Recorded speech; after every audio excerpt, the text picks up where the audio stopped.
Hello friends, welcome to my YouTube channel maths brain. तो चलिए continue करते हैं पेपर कोड 430/2/3 के नेक्स्ट सॉल्यूशंस को। 14 क्वेश्चंस अब तक हम कंप्लीट कर चुके हैं। अब क्वेश्चन है 15। क्वेश्चन 15 में गिवन है the pair of linear equations x + 2y = 5 and 2x - 4y + 6 = 0।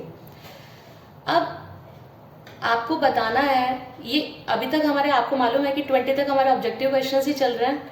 तो ऑब्जेक्टिव क्वेश्चंस में अभी तक सॉल्यूशन बेस्ड थे, तो मैंने उसमें ऑप्शंस मेंशन नहीं किए थे। बट ये तो है कि ये स्टेटमेंट बेस्ड क्वेश्चन है, तो इसके अंदर ऑप्शंस की रिक्वायरमेंट थी, तो मैंने इसमें ऑप्शंस भी मेंशन कर दिए हैं। अब इसने पूछा है कि इनकी जो सॉल्यूशंस निकलेंगे क्या वो कंसिस्टेंट हैं।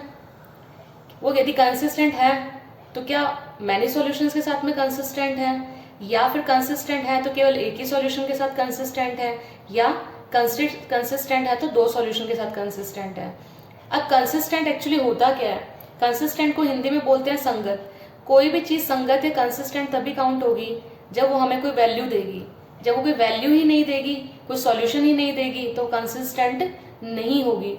अब कंसिस्टेंसी की कंडीशंस को और किस तरह की लाइंस ड्रॉ होती है, इन कंडीशंस को मैंने आपकी टेबल फॉर्म में क्या कर दिया, इसको एक्सप्लेन किया है। इसको भी एक्सप्लेन करने से पहले मैं आपको बता दूं कि लीनियर इक्वेशन होती क्या है। ये x + 2y = 5 है। अब इसका फॉर्म देखो, इसमें = में 0 पड़ा हुआ है, बट इसमें = में 0 नहीं है। तो इसको हम क्या करेंगे, इसके अकॉर्डिंग कन्वर्ट करेंगे, तो ये बनेगा x + 2y - 5 = 0। ठीक है। और हमारा जो जनरल फॉर्म होता है लीनियर इक्वेशन का, वो जनरल फॉर्म क्या रहता है? जनरल फॉर्म रहता है ax + by + c = 0। इनको कंपेयर करके हम लोग क्या करेंगे, abc की वैल्यूज को फाइंड करेंगे, और उसके बाद में फाइंड करेंगे कि ये कंसिस्टेंट है या नहीं है, सॉल्यूशन एक है, मैनी है, वगैरह वगैरह। तो अब देखिए इस क्वेश्चन में, यदि a1/a2 is not equals to b1/b2, तो कैसी इंटरसेक्टिंग लाइन। अब देखिए, यदि हमें इंटरसेक्टिंग लाइन मिलेंगी, है ना, तो इंटरसेक्टिंग लाइन क्या है? एक ही पॉइंट पर कट कर रही है, और ऑब्वियस है एक ही पॉइंट पर कट करेंगी तो वो हमें एक ही कोऑर्डिनेट का सेट देंगी। एक कोऑर्डिनेट का सेट देंगी, इसका मतलब हमारे पास में क्या आएगा, एक ही यूनिक सॉल्यूशन आएगा। उसके बाद सेकंड कंडीशन क्या है, a1/a2 इक्वल्स टू b1/b2, मतलब ये दोनों तो आपस में इक्वल होंगे, बट ये c1/c2 के इक्वल नहीं होगा। तो इस कंडीशन में हमें कैसी लाइंस मिलेंगी? इस कंडीशन में हमें कोइंसिडेंट लाइंस मिलेंगी। अब कोइंसिडेंट लाइन क्या होती है कि जब मैंने एक इक्वेशन के लिए ग्राफ ड्रॉ किया तब भी मुझे स्ट्रेट लाइन मिली, और सेकंड के लिए मैंने ग्राफ ड्रॉ किया तब भी मुझे स्ट्रेट लाइन मिली। मतलब जो सेकंड लाइन है वो फर्स्ट लाइन के ऊपर ही क्या कर रही है, ओवरलैप कर रही है। तो इसके पॉइंट क्या होंगे?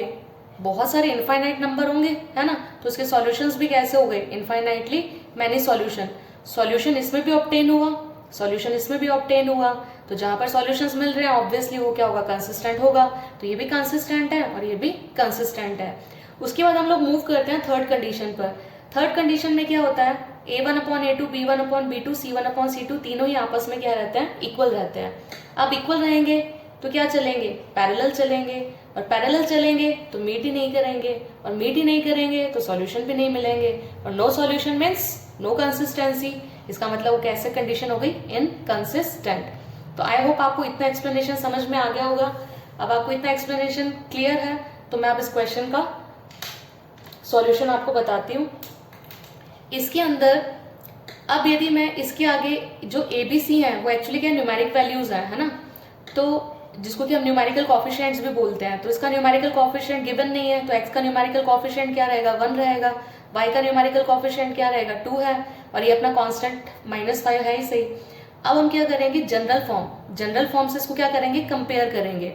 ये जनरल फॉर्म क्या है, केवल एक ही इक्वेशन के लिए, बट हमारे पास में क्या है, दो इक्वेशंस रहती हैं। तो यहाँ पर हम इसको x की जो कोफिशिएंट होगा उसको a1, इसको b1 और इसको c1 इमेजिन कर लेंगे, और इसको a2, b2 और c2 ले लेंगे।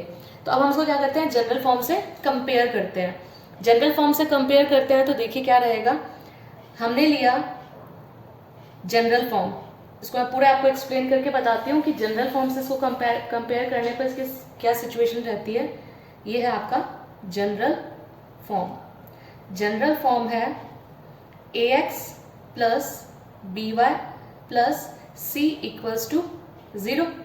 अब हमारे पास अब फर्स्ट इक्वेशन क्या थी, इक्वेशन 1 क्या है, इतना आपको पेपर में एक्सप्लेन करने की नीड नहीं है, बट आपको कॉन्सेप्ट क्लियर हो जाए इसलिए मैं आपको पूरी चीज़ जो एक्सप्लेन कर रही हूँ। तो इसमें आपका रहेगा x plus 2y minus 5 equals to 0।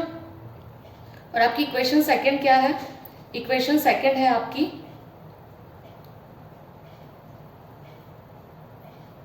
To X minus 4y plus 6 equals to 0। अब ये जो कंडीशंस है इसको मैं जनरल फॉर्म से कंपेयर कर रही हूँ।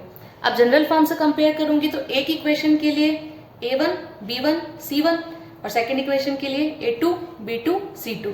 तो हम इससे इसको कंपेयर करके a1 b1 c1 और a2 b2 c2 की वैल्यूज को फाइंड करेंगे। यहाँ से इसको कंपेयर किया तो यहाँ से ये यहाँ पर a रहेगा तो इसके लिए क्या बन जाएगा, ये a1x b1y और c1, ये क्या बनेगा a1x b1y और c1। और इस इक्वेशन के लिए क्या बन जाएगा, इस इक्वेशन के लिए बनेगा a 2x b 2y और c2 इक्वल्स टू 0। तो अब आप देखिए यहाँ पर कुछ भी गिवन नहीं है a1, तो आप इसको 1 लिख सकते हैं। तो यहाँ से आपके पास में a1 रहेगा 1, b1 रहेगा 2, c1 रहेगा आपके पास में -5।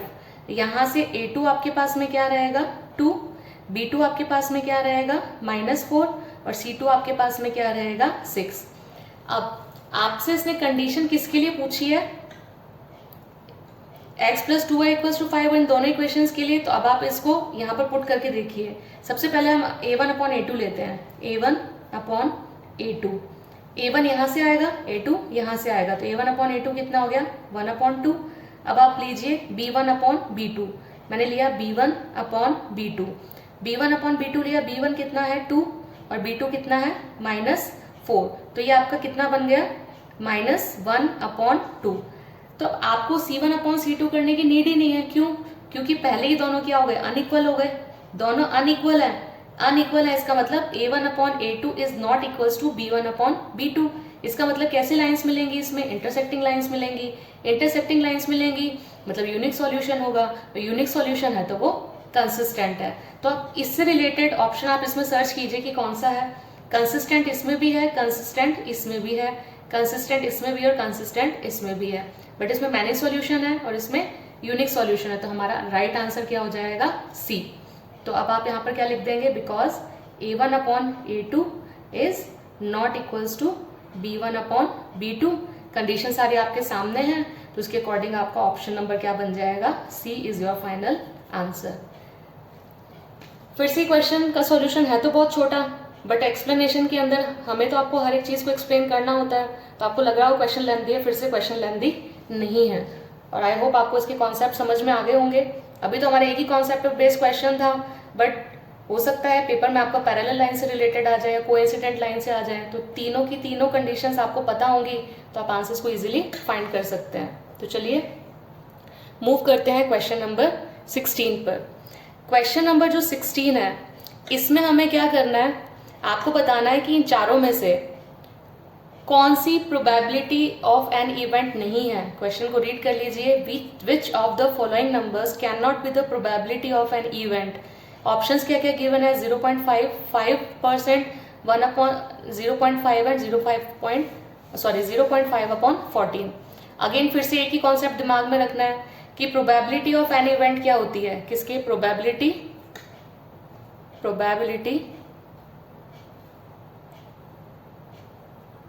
of an event lies between 0 and 1। मतलब 0 से ज्यादा होगी और 1 से कम होगी या 1 की इक्वल होगी, बट 1 से ज्यादा नहीं हो सकती।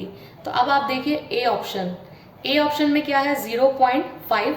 0.5 को मैं 5/10 भी लिख सकती हूँ, और 5/10 का मतलब कितना होता है, हाफ, या फिर आप इसको क्या लिख सकते हैं, और 0.5, और 0.5 क्या है, 0 से ज्यादा है।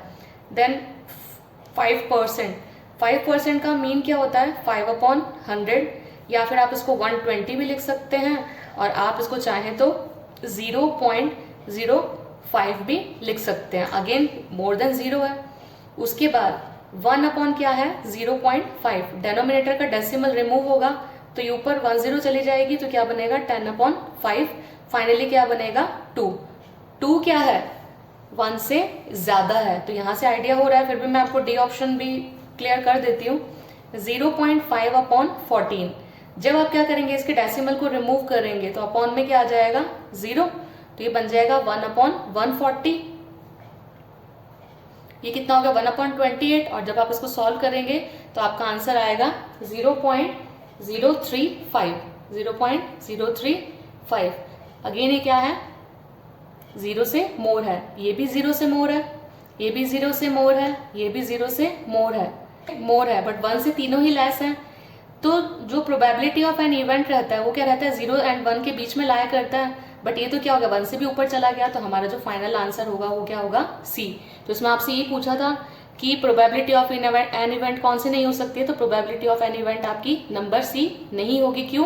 क्योंकि रूल के अकॉर्डिंग 0 से 1 के बीच में लाया करना चाहिए, और इसका आंसर कितना आ रहा है 2।